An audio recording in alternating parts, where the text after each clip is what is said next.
Okay. I just need some blaze rods, a little soul sand, maybe dodge a gas or two.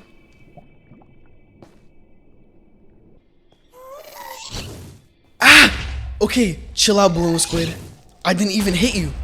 I miss snowballs. Wait, you're not mad at me? No, I'm sad. I haven't had water since Notch abandoned us. Okay, what's going on here? What is going on here? As it turns out, Ghasts aren't the monsters we thought they were.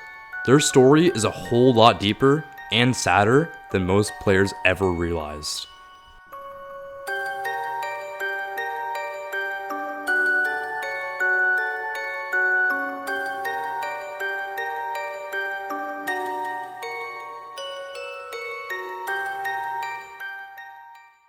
So we all know Ghasts, the big floating ghost things that live in the Nether.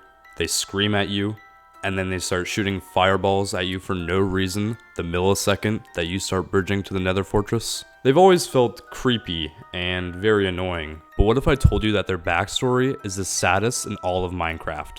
With a new update adding things like Ghastling and the Happy Ghast, we're finally learning the truth. And yeah, it's kind of heartbreaking.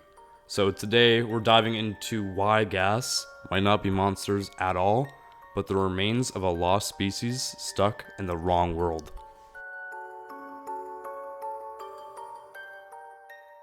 Ghasts have always seemed weird in the Nether. They're not aggressive unless provoked. They cry constantly, and their design kind of feels out of place. But Minecraft Live 2025 added something new, the dried Ghasts, which you can find curled up near fossils in the Soul Sand Valley. If you bring one to the overworld and give it water, it turns into a Ghastling, a small, curious creature that's totally peaceful. If you feed it snowballs, it grows into a Happy Ghast, a friendly version of the regular Ghast that you can even ride with your friends. So if water makes them happy, and they grow best in the overworld, what are they doing suffering in the Nether?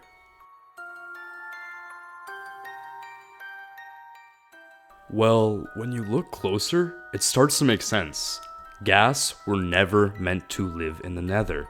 The baby version, the Ghastling, has gills, like they were once underwater creatures. Their tentacles even look a little bit like squids, and when they grow up, the gills disappear, like some kind of amphibian, and they eat snowballs, not fire? So what happened? The Nether Ghasts we know today seem like they're in pain. Their faces look like they're crying. Their attacks are loud and sound more like screams than roars. And yes, they literally drop tears when they're killed. With the new update, we're seeing that Ghasts were supposed to be playful, peaceful, and way better off somewhere cooler. Some players think the Nether wasn't always a place of fire and lava.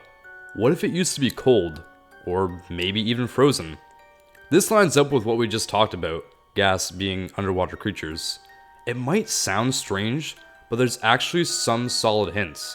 For starters, basalt, a common Nether block, can be made by mixing ice and lava in the right way. That could mean ice used to exist here. And if that's true, it would explain why Ghasts don't seem to fit in. Their gills, their snowball diet, and watery behavior all point to a colder environment. Maybe they used to swim through icy caves and clouds living peacefully, but then something huge happened. The cold Nether turned hot, the ice melted, water disappeared, lava took over, and the Ghasts were trapped. The ones that couldn't survive, they died, leaving behind fossil-covered dried Ghasts. The ones that made it, they became what we see today. Miserable, floating ghosts stuck in a world they were never meant for. So how did some Ghasts survive? There are two main theories. The first one being that they adapted over time. They started eating fire charges, maybe from trading with piglins. That's why they shoot them now. But it's not natural. That's probably why they scream when they attack. They're not angry, they're just hurting. Theory number two is darker. In the Minecraft Mobestiary, there's a line about Ghasts having machines inside them. Actual redstone parts and dispensers that launch fireballs. If that's true, someone, maybe the ancient builders, modified them. They took peaceful creatures and turned them into weapons, fireproof guards for nether fortresses. And if you think about it, why else would a ghast drop gunpowder? Then there's one more detail that hits hard. There's an advancement in Minecraft called Uneasy Alliance. You get it by taking a ghast out of the nether and then killing it in the overworld. But the wording is what stands out. Rescue a ghast from the nether. Rescue from its own home? That doesn't make any sense. Unless the nether isn't its home at all. Maybe the overworld was where ghasts came from. Maybe they were brought to the nether or trapped there after the environment changed. Either way, they're not just another enemy. They're victims of something much bigger.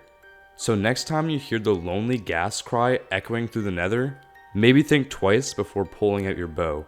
It just might not be a monster. If you enjoyed this dive into Minecraft lore, hit that like button and subscribe for more hidden stories from your favorite games. And let me know what you think happened to the ghasts in the comments. Thank you so much for watching, and take care of your ghastling.